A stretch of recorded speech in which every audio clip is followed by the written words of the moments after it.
Hello and welcome to the Duval Sports High School Preps Podcast. I'm Andre Ellis. We're here to talk about high school football in Week 1. We're finally in Week 1, finally getting to where the games count. And I'm excited about it. I'm ready. I'm ready to roll. I'm ready to go. I'm ready for the show. We've already done part 1. We previewed several games. Big games in the area, previewed Atlantic Coast and Mandarin, Sandalwood and Fletcher, Terry Parker and Riverside, Trinity and Rains, Westside and Jackson. So we've previewed half of our games. We've got a few more that we're going to preview. And like I said in part 1, at the very end, we're going to pick all of the teams. We're going to pick them all. So we're going to pick all the games, the winners of all the games. So right now, let's get right into it. Our next game that we're going to preview is one that was rescheduled. This game was actually scheduled on yesterday, scheduled on Wednesday. Ed White was scheduled to play Baldwin at 6:30 on Friday. But because of a COVID protocol over at Baldwin, the school had to shut down, and thus the football program had to shut down. So Ed White was forced to try to find an opponent for Friday. So, of course, the scrambling went because it's only 3 days before Friday. So Coach LJ got on the phone, made some phone calls, and eventually they settled on Wakulla. So it's going to be Wakulla, the War Eagles, visiting the Ed White Commanders this Friday. I'm going to be honest. I'm going to tell you, from a sports standpoint, from a sports writer standpoint, I was not in favor of this matchup for Ed White. One is because Wakulla is a 5A team. Ed White is a 5A team. Wakulla is 5A District 1. Ed White is 5A District 2. Say Wakulla wins their district and Ed White wins their district.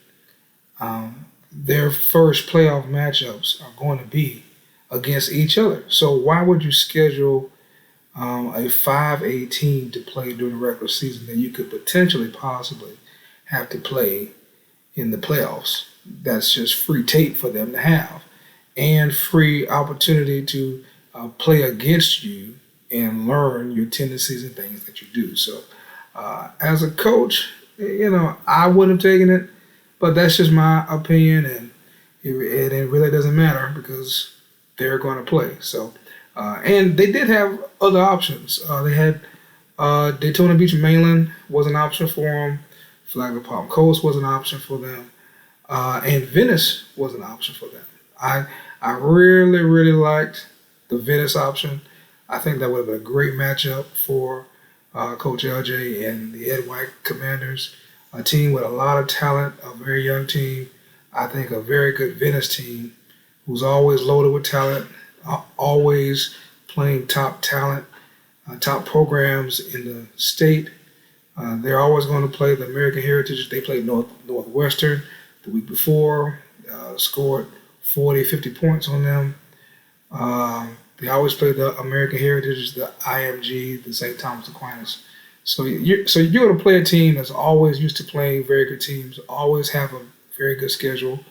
And the point system. We have to realize that we're in the playoff point system. So everybody should be scheduling very good teams if you can, because no matter if you lose that game, you still get points towards the playoffs if that team has a strong schedule. So their schedule, their strength of schedule rises, your strength of schedule rises because they are good. Because they are good, your strength of schedule rises. So I would have liked them to have took that game, but they took Wakulla, and so that's who they're playing. Now, how is this game going to go? It's a good question. I think it's a big question mark with this game. Of course, both teams are not familiar with each other, so they're going to be feeling each other out early. Who can get turnover. Who can get that big turnover in the game that can switch momentum? Last week we saw Ed White get the turnover early. The very first play against Zarephath, Christian Ellis got an interception. And that swung the momentum. Ed White had already scored, drove right down the field, drove 80 yards. Thanks to Christian Ellis, he had about 60 of those yards on the ground. He scored the first touchdown from 10 yards out. Great blocking by the offensive line. Isaiah Till actually hit a pass on that drive as well. Beautiful drive.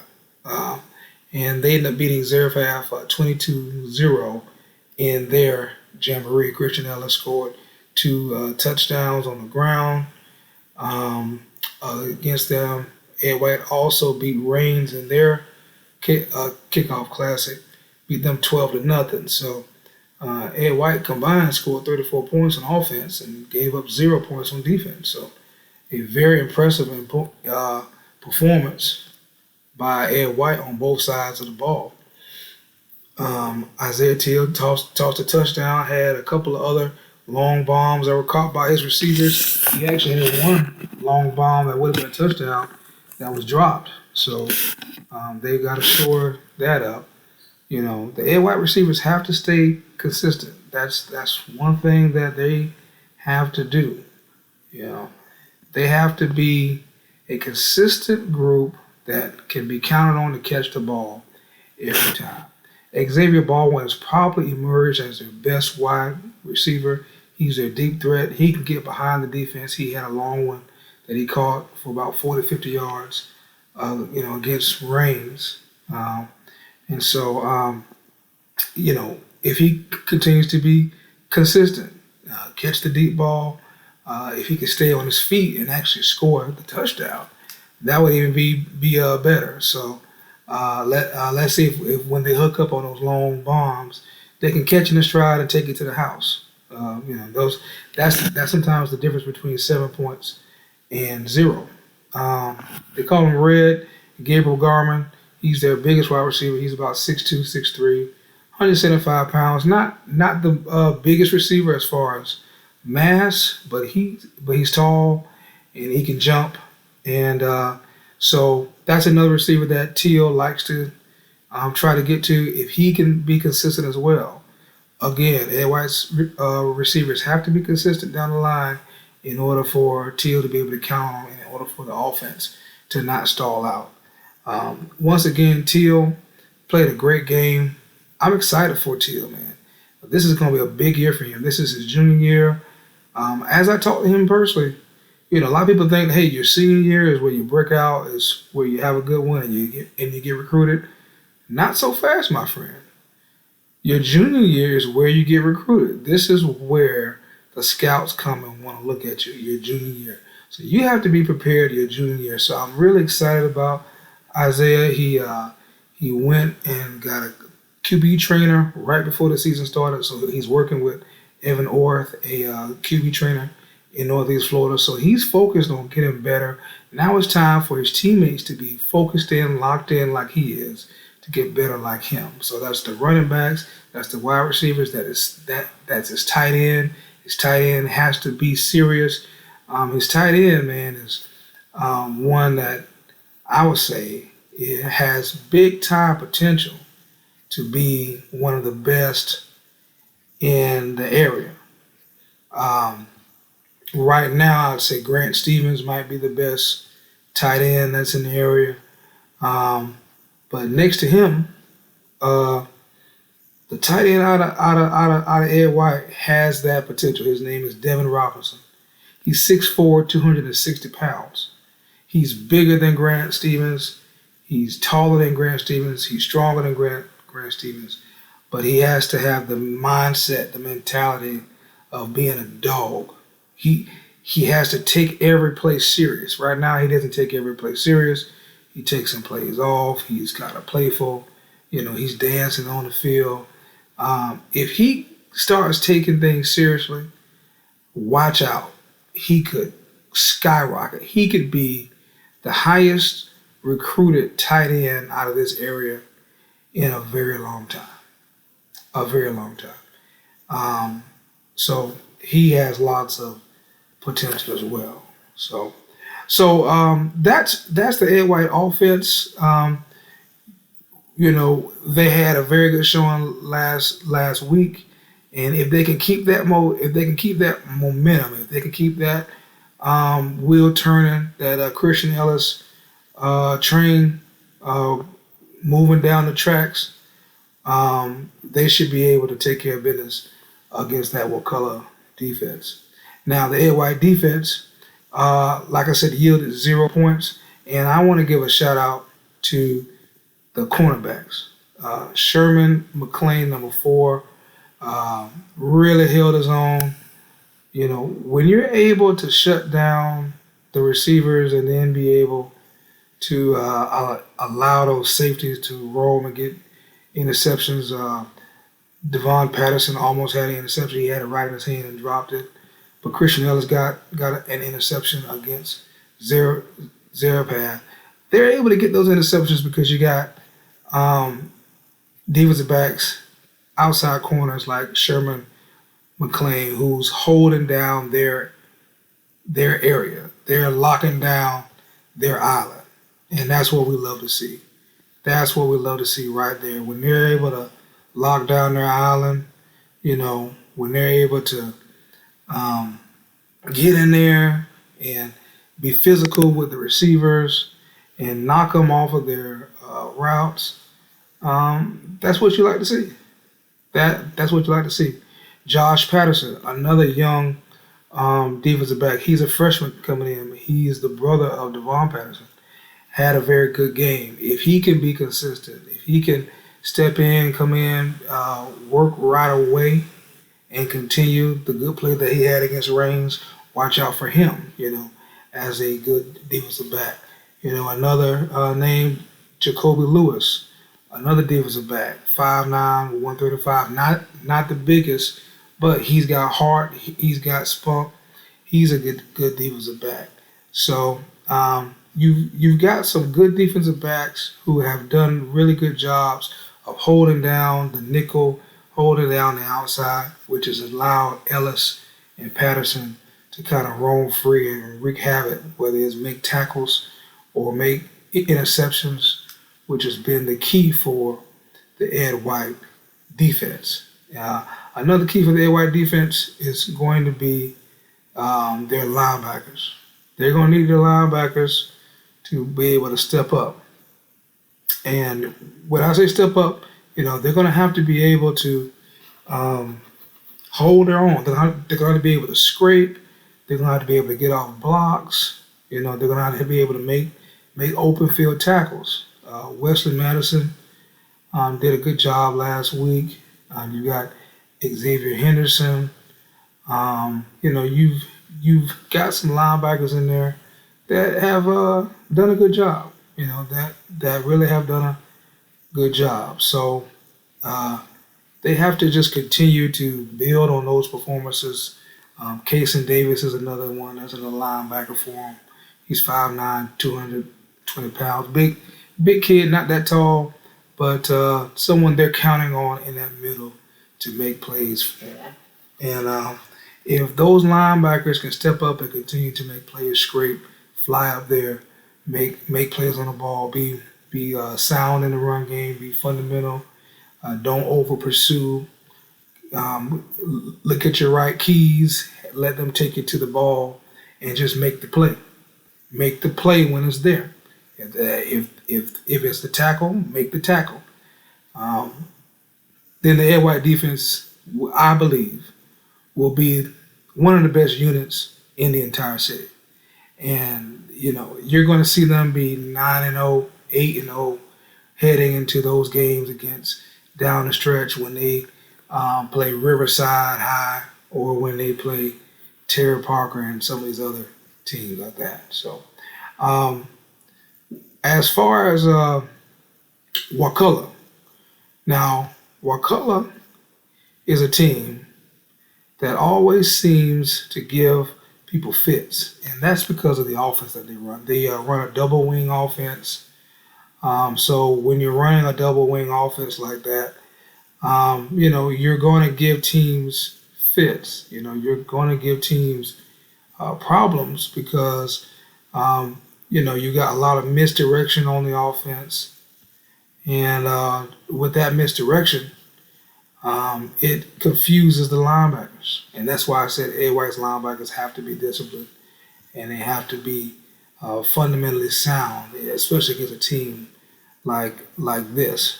So Denzel Miller is a player for Wakulla who has done a really good job for him. He plays linebacker for him, and he's actually done a good job. 7 interceptions, 9 pass breakups, 57 tackles, and 8 touchdowns that he scored. So Denzel Miller for Wakulla is one of those players who, really did step up and really did well for him. So, at the end of the day, Ed White and Wakulla, it's probably going to be a slow game at first, but at the end, you should see one of the teams separate themselves and, from the other. All right. Now, moving on, we've talked about Ed White and Wakulla. Like I said, we're going to pick every game here, but we're going to preview one more game, and then we're going to pick all the games. So let's go to Clay and Fleming Island. Clay and Fleming Island. This is a game that's going to feature 2 of the best backs in the area. It's going to feature Aquarius Ray from Clay, and it's going to feature Sam Singleton from Fleming Island. Now let's talk about these backs a little bit. So Aquarius Ray rushed for over 1,800 yards last year, led the area in rushing last year. The second was Jason Patterson from Ed White. Actually, they were kind of neck and neck. Jason Patterson was the leader in the Gateway Conference. He was the leader at the end of the regular season. But then Aquarius Ray had a monster playoff game and then passed him in the playoffs. So Ray, 1,800 plus yards, led the area in rushing. And he's coming back. And he's coming back to even get more yards this year. He's a senior this year. He's motivated. He's starting to get some traction in the recruiting game. He's starting to get some offers. He needs more offers. He should have more offers. I have an opinion on why he doesn't have more offers, and I think he could get more offers this year by showing a little more versatility in his game. Showing him being able to catch passes out of the backfield, showing him to be able to play special teams.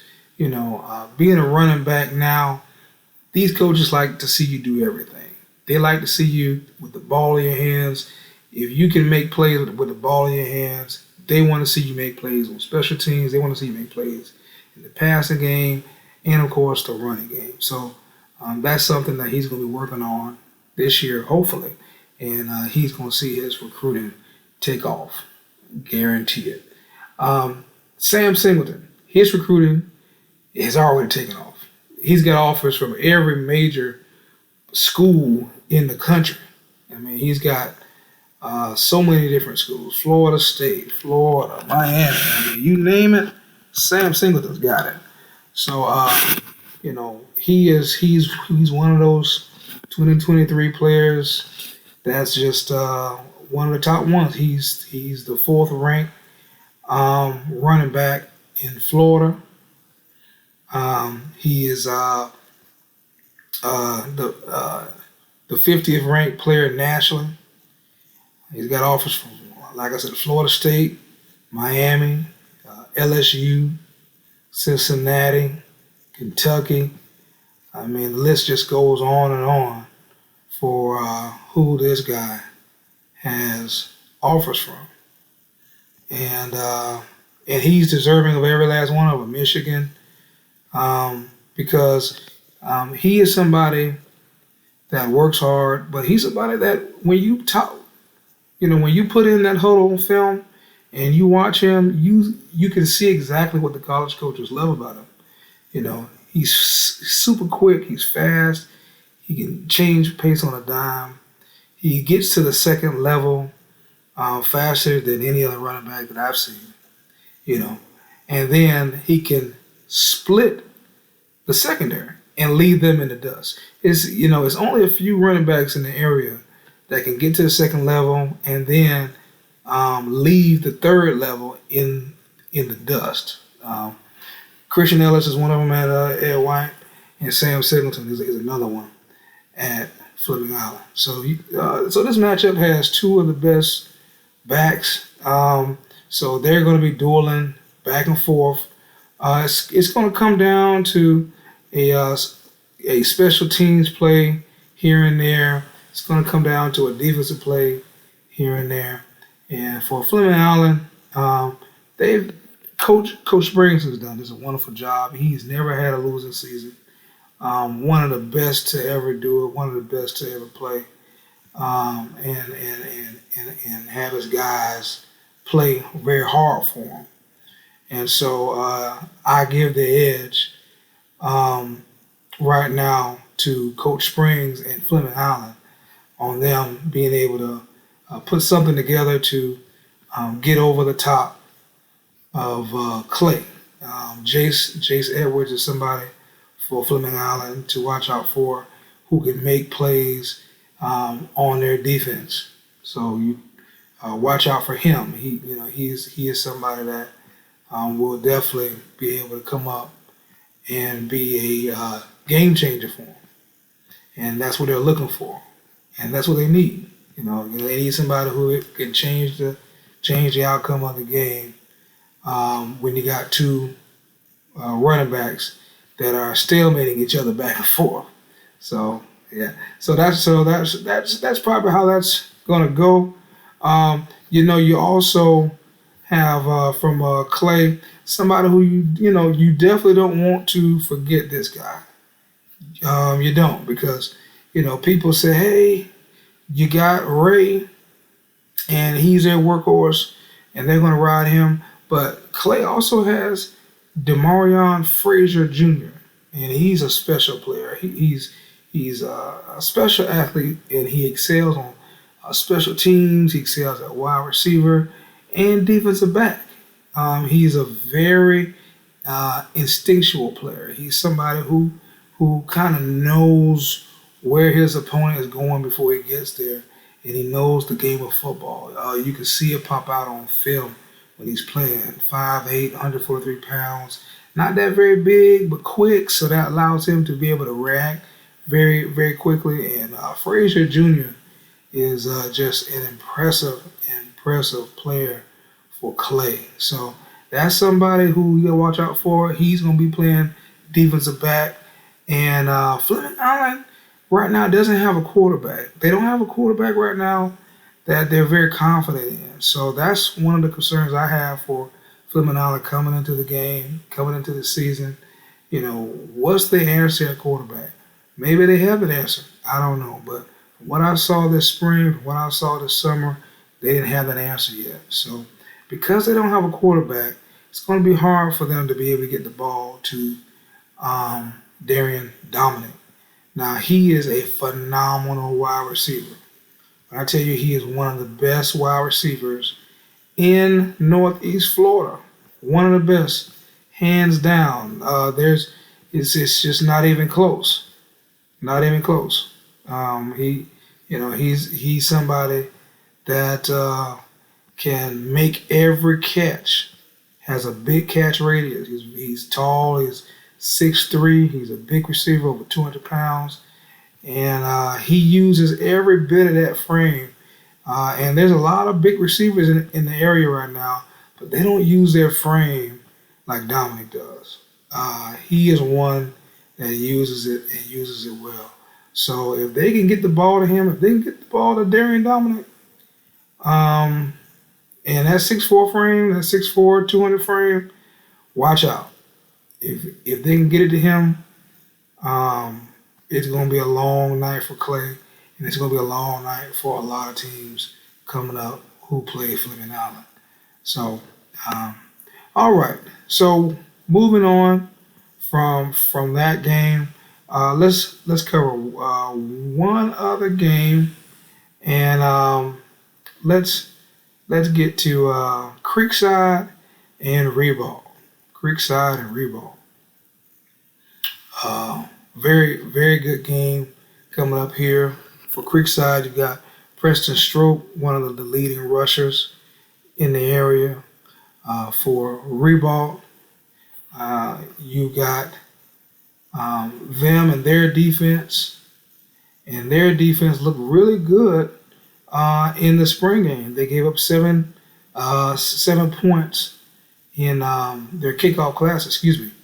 They gave up 7 points in their kickoff classic against First Coast, and they harassed Larry Edwards, sacking him, stopping the First Coast running backs. So Ribault's defense looked really good, and they're going to have a tall test on their hands. They're going to have a tall test against Preston Stroke. Preston Stroke, 1,000-yard rusher, the leading rusher in St. Johns County, and he's coming back for more. He is somebody who's put in a lot of work this offseason, a lot of work in the spring, a lot of work in the summer, and you've seen it. He's a little faster, he's stronger. I believe he's going to be even more aggressive, and that's just what you love to see with these players. And so he is the main cog for Creekside. He's kind of what makes them go. Last year in this game, he had 148 yards and 4 touchdowns. So he just ran wild. So my money is on him to be able to run wild again. Now, Ribault, Nick Jones is their quarterback. He led them on a scoring drive. They went up 10-0 against First Coast. Their linebacker, Breon Jordan, had some nice tackles in the middle of the defense. It was good to see him make lots of tackles for their defense. And Andre King had an interception in the game for Ribault, and he had really good coverage.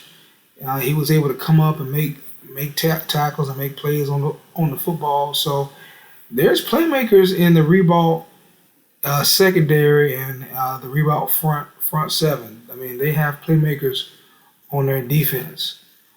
So that's something that is very positive for the Trojans.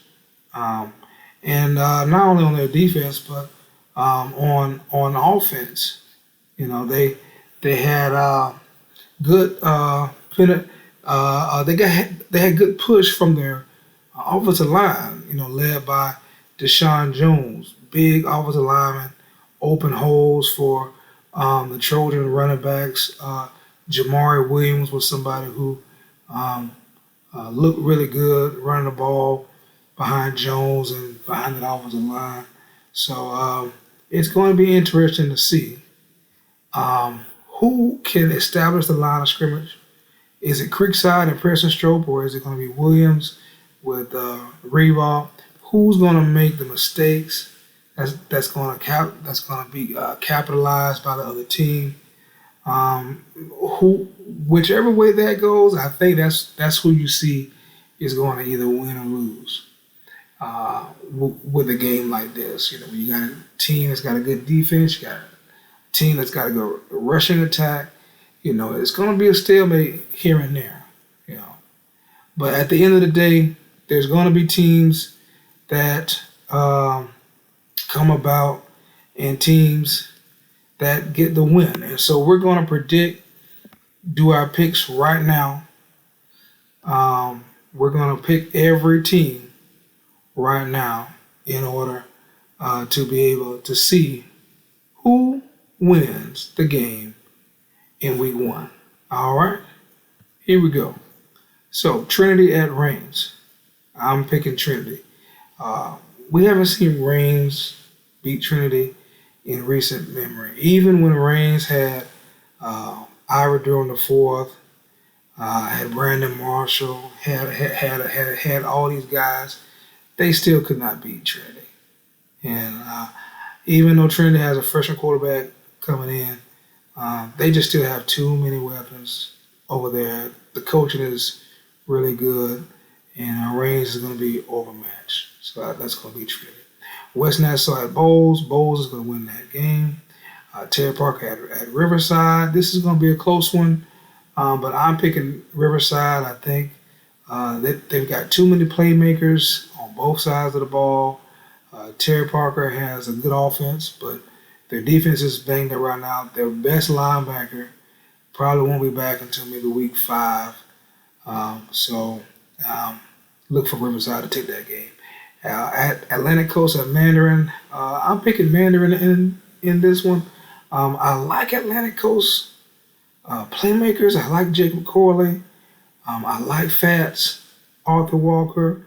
But they didn't really show us anything in their kickoff classic. So, that just gives me pause.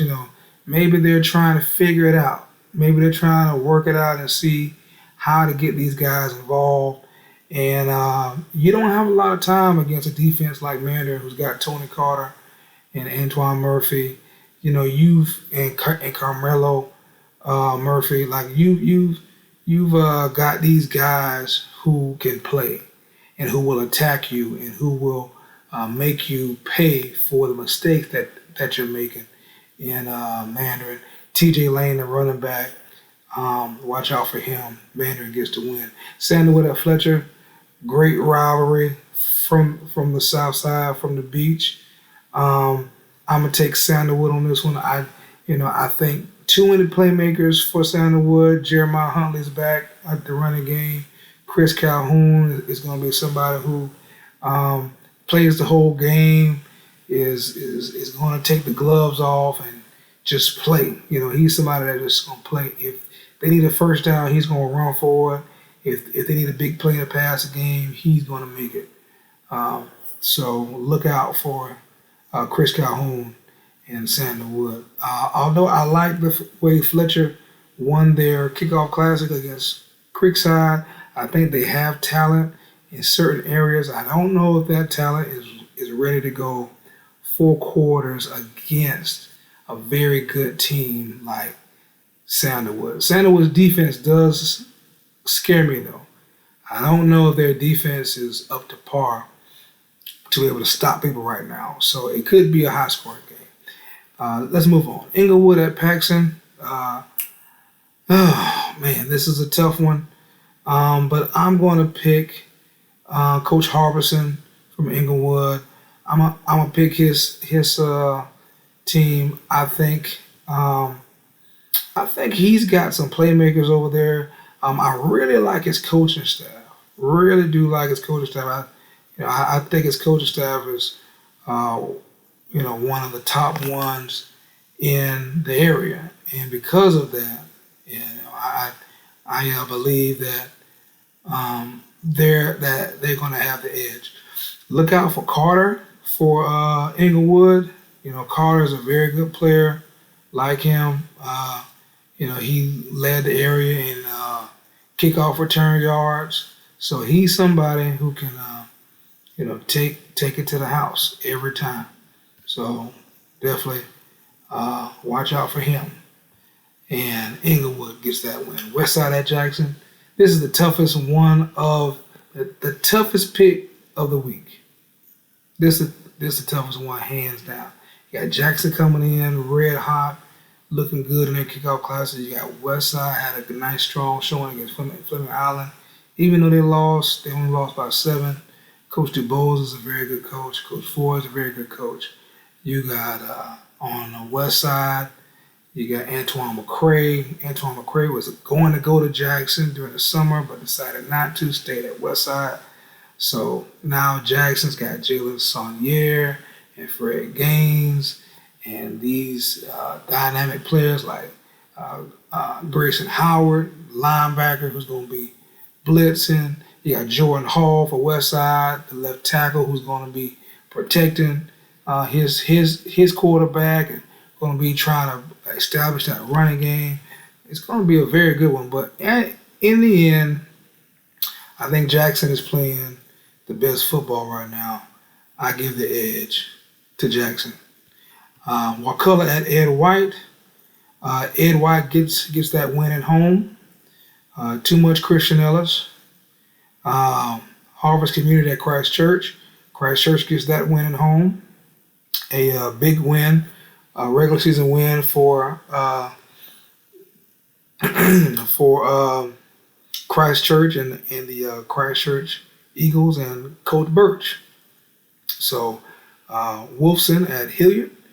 Hilliard gets that win over the Wolfpack. Hilliard is home. The Red Flashes. Providence at Bishop Kenny. Bishop Kenny gets that win at home over Providence. Episcopal at Toki Creek. Toki Creek, a new program out in St. Johns County. Brand new program, brand new uniforms, brand new players, brand new stadium, brand new everything. Hopefully they know how to line up in a 3-point stance. So Episcopal and Urshad JC gets the win. Watch out for Urshad JC running wild in that game. Bishop McLaughlin at St. Edwards. Bishop McLaughlin gets that win. St. John's Country Day at Hope Christian. St. John's Country Day gets that win. Stanton at Middlebury. Middlebury gets the win. Matanzas at Menendez. A rivalry there. Menendez and Coach Botek, they get the win. With King Benford coming back, they will definitely get that win. Eagles View at St. Joseph's. Eagles View gets that win. Yulee at Hawthorne. Hawthorne gets that win. Chance Mackey, Player of the Year candidate, led Hawthorne to the state title game last year. They were runner-up. So they're a good program that Yulee's playing this week. Hawthorne gets that win. Pine Ridge at Flagler Palm Coast. Flagler Palm Coast gets that win. Bishop Snyder at St. Edwards. Bishop Snyder gets the win in week 1. Lake Ware at Palaca. Palaca gets that win. Buchholz at Trinity Catholic. Buchholz gets the win. Rickards at Bartram. This is a big game. They scheduled it kind of late. I'm going with Rickards at this game. Rickards tied Trinity last week. Tied Trinity last week in their kickoff classic, 29-29. Bartram struggled at Riverside. I still think they're trying to find their identity on offense. Who's going to play quarterback? Who's going to be that every down running back? How are we going to use Eric Weatherly this year? They're going to put him at quarterback a little bit. So I think they're still trying to figure that out. And, while they're trying to figure it out, Rickards is going to be working it out. So I'd give Rickards that win over Bartram Trail. Nice at Ponte Vedra. Ponte Vedra gets the win over rival Nice. Going to be a big game there, though. Big game there. That's a game where you just know that you can just throw the records out the window. It doesn't matter who won, what game, when, and how long ago. When it comes to those games, because it's a rivalry game between two teams close to each other. Student bodies are close to each other, and just watch out for that game. You've got Grant Stevens, the tight end for Nice, that's going to be playing in that game. Somebody who will probably have a big game. I'm just going to be honest. I mean, he'll probably definitely have a big game. There's really nobody from Ponte Vedra on defense that can stop him. So he's definitely going to get his players. Now Ponte Vedra does have a linebacker who I think will allow them to keep the game close. Keep the game close enough to make plays at the end. And I think Ponte Vedra is going to get the win That's right, I said it. I think Ponte Vedra is going to get the win. Luke Pyrus, uh, he's an outside linebacker, 6'4", 205 pounds. He's a leader on their defense. He's their most gifted athlete, and he plays multiple sports. So, and he's committed to Navy. So look for Luke Pyrus to make some plays for them down the stretch, and watch Ponte Vedra get the win. And they'll get that win over Nice. All right, we're still picking them going down the line. Clay at Fleming Island. I'm picking Fleming Island. Sam Singleton's going to be too much for Clay. Baker County at Bradford County. Baker County's going to get that win. I would say Jamarian Baker and Cam Smith, two running backs that Baker County are going to have big games in those games. St. Augustine at Dunellen. St. Augustine went all the way to the state semifinals last year, lost to Lake Mineola. Dunellen, though, always a powerhouse team. Dunellen went undefeated in the regular season. I mean, they were upset in the playoffs, but just a great team. So St. Augustine is going to Dunellen, so I'm going to give Dunellen the win in this game. American Heritage from Delray Beach visits Columbia. Columbia is going to get that game. Marcus Peterson, Super 11. Watch out for him. Swanee at Dixie. Swanee gets that win. University Christian at Booker T. Washington. That's in Pensacola. Long trip for UC down the Panhandle, Booker T. Washington in Pensacola. Good team. So I give Booker T the nod. They get the win. Dakota Ridge versus First Coast. This game is in Kissimmee. Dakota Ridge gets the win. They are out of Colorado. And that's a team that has gone to the playoffs several years. Last year went to the playoffs, had a winning record. So Dakota Ridge gets that win over First Coast. Saturday games, we got two of our Saturday games that I'm going to pick. Orange Park at Oakleaf. Oakleaf gets that win. Big plays by Dylan Stubbs on the defense, and big plays by Devin Outlaw on the offense. Gives Oakleaf the win. And Ribault at Creekside, we've already picked that game. That's going to be on Saturday. Creekside gets that win over Ribault. So those are our picks. Those are our games. We've covered several different games in Northeast Florida. We've broken down the matchups. We've told you about the players. We've given you inside scoops. Tell us who you think is going to win this week. Leave it in the comments. Type it in our comments section. Tell us who's going to win each game. Tell us which player is going to have 100 yards rushing. Tell us which player is going to have 300 yards passing, multiple touchdowns. Let us know what you think, all right? Once again, I'm Andre Ellis with Duval Sports. This is the Duval Sports High School Preps Podcast, previewing every game from Week 1, every primetime game from Week 1. I'm signing off. Have a blessed one, and enjoy high school football Week 1.